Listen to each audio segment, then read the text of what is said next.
दोस्तों कहा जाता है कि खूबसूरती देखने वालों की आंखों में होती है, लेकिन आज हम जिन टनल्स के बारे में आपको बताने जा रहे हैं ये सच में खूबसूरत हैं। ये इतनी खूबसूरत और मनमोहक हैं कि एक बार यहाँ जाने के बाद आपका यहाँ से आने का मन ही नहीं करेगा। दोस्तों ये टनल्स दुनिया के अलग अलग हिस्सों में मौजूद हैं, लेकिन अगर आप वीडियो में अंत तक बने रहे तो घर बैठे ही आप इन सभी खूबसूरत टनल्स के मनमोहक नजारे देख सकते हैं। वीडियो में आगे बढ़ने से पहले चैनल को सब्सक्राइब करना ना भूलें। हेलो दोस्तों, मैं हूं सूरज और आप देख रहे हैं सीक्रेट किंग।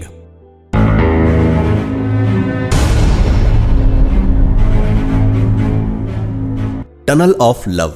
यूक्रेन में भले ही आज युद्ध की स्थिति हो, लेकिन यहाँ पर मौजूद ये टनल ऑफ लव हमेशा प्यार करने वालों की ड्रीम डेस्टिनेशन रहेगी। इस टनल में चलते हुए हाथ पकड़कर तस्वीरें खिंचवाना हर कपल का सपना होता है। हालांकि इस टनल से जुड़ा एक रहस्य भी है जो कि रशिया और यूक्रेन के युद्ध के समय ही लोगों को पता चला। ये रहस्य है इस टनल के एक सीक्रेट आर्मी बेस से जुड़े होने का। दरअसल यहाँ आने वाले टूरिस्ट भी इस बात को नहीं जानते कि इस टनल के जरिए हथियारों की सप्लाई की जाती है। युद्ध के समय कई बार टूरिस्ट के सामने से ट्रेन को निकालना पड़ा और तब उन्हें एहसास हुआ कि टनल ऑफ लव में रोमांटिक फैक्टर इतना भी ज्यादा नहीं है। हालांकि इस जानकारी से टनल ऑफ लव की खूबसूरती 1% भी कम नहीं होती।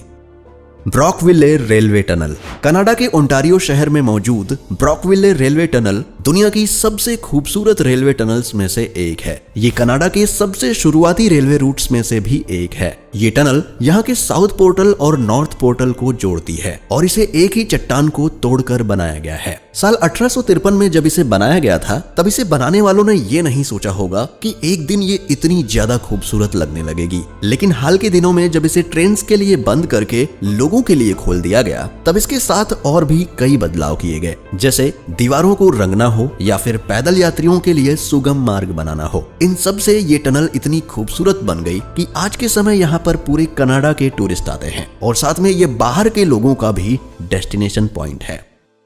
अरशियामा बाम्बू ग्रोव। जापान में अरशियामा नाम का एक बांस का जंगल है जिसके अंदर से एक रोड गया हुआ है और इस रोड पर चलते समय आपको इतना अच्छा एहसास होगा कि आपको ऐसा लगेगा कि आप किसी और ही दुनिया में आ गए हों। इसका कारण है यहाँ इस रास्ते के अगल बगल में लगे ये बांस के पेड़। ये पेड़ इतने घने हैं कि सूरज की रोशनी भी इनके कारण जमीन पर नहीं पड़ पाती। एक तरह से इनमें चलने पर आपको ऐसा लगेगा कि आप सूखे अमेज़न के जंगलों में चल रहे हैं। दोस्तों यहाँ तक पहुँचने के लिए आपको जापान के इस तेनरियुजी टेम्पल आना होगा और फिर यहाँ से करीब में ही आपको ये ब्यूटीफुल बाम्बू ग्रूव टनल देखने को मिल जाएगा। आपको बता दें कि 2015 से पहले इन जंगलों में घुसने के लिए चार्जेस देने पड़ते थे, जबकि आज के समय में ये बिल्कुल फ्री है। The लार्डल tunnel. नॉर्वे में मौजूद लार्डल टनल 24 किलोमीटर लंबी टनल है जो कि लार्डल और आयरलैंड को आपस में जोड़ती है। इस टनल के विजुअल्स देखकर ही आपको समझ आ चुका होगा कि ये कितनी खूबसूरत है। इस पर अपनी कार चलाते समय यात्रियों को लगता है कि वो किसी हाई बजट हॉलीवुड मूवी के सेट पर आ चुके हैं। दीवारों को जिस तरह से रंगा गया है वो इस पूरी यात्रा को एक नई थीम देता है। वैसे आपको बता दें कि इसे बनाते समय इसे एडवेंचरस रखने की पूरी कोशिश की गई थी। इस पूरी टनल में एक भी जगह एग्जिट मौजूद नहीं है। एक बार आप अंदर आ गए तो जब तक आपके 24 किलोमीटर पूरे नहीं हो जाते आप इससे बाहर नहीं आ सकते। हालांकि इसके लिए इसे डिजाइन करने वालों की आलोचना भी की गई थी, लेकिन उनका कहना था कि ये स्ट्रेच बस 24 किलोमीटर ही लंबा है।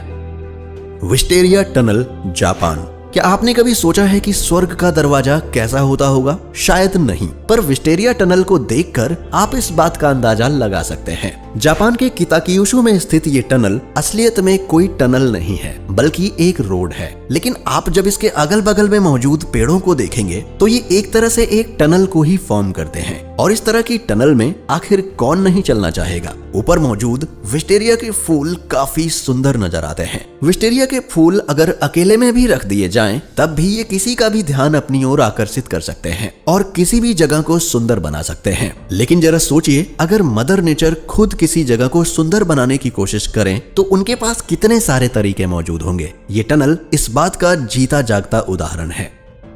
लंगजोकुल आइस टनल। लंगजोकुल आइसलैंड में मौजूद एक ग्लेशियर है जो कि आइसलैंड का दूसरा सबसे बड़ा ग्लेशियर है। इस ग्लेशियर के अंदर एक गुफा जैसे स्ट्रक्चर का निर्माण किया गया है जिसका नाम है लंगजोकुल टनल। इस टनल की खासियत ये है कि ये पूरी तरह से नेचुरल है और अगर आप एक बार इसके अंदर जाएं तो आपको पूरा घूमकर आने में कम से कम 4 घंटों का समय लगेगा। इतना समय लगने के बावजूद आपका इस टनल से मन ही नहीं भरेगा। ये टनल भले ही एक ग्लेशियर के अंदर बनी हो, लेकिन इस टनल के अंदर आपको किसी तरह की सर्दी महसूस नहीं होने वाली। आपको इसमें आकर ये अंदाजा जरूर हो जाएगा कि पहले के लोग सर्दियों में खुद को बर्फीली हवाओं से बचाने के लिए इग्लू का निर्माण क्यों किया करते थे। गिंकगो टनल।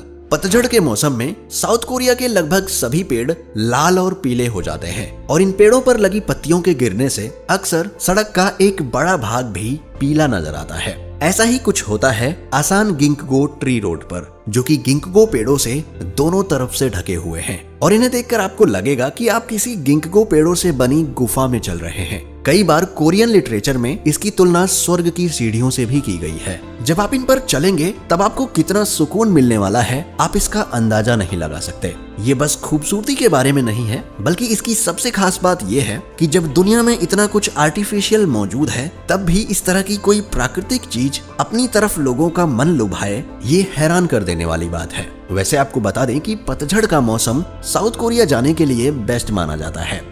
तो दोस्तों, ये थी वो टनल्स जो दुनिया भर के दर्शकों का ध्यान अपनी तरफ खींच रही हैं और यहाँ पर दुनिया भर से टूरिस्ट आते हैं। दोस्तों, आपको इनमें से कौन सी टनल सबसे ज्यादा अच्छी लगी हमें कमेंट करके बताएं और वीडियो अच्छी लगी हो तो इसे लाइक और शेयर जरूर करें। साथ ही चैनल को सब्सक्राइब करके बेल नोटिफिकेशन को भी ऑन कर लें। मिलते हैं ऐसे ही एक और इंटरेस्टिंग वीडियो के साथ, तब तक के लिए अपना ख्याल रखें।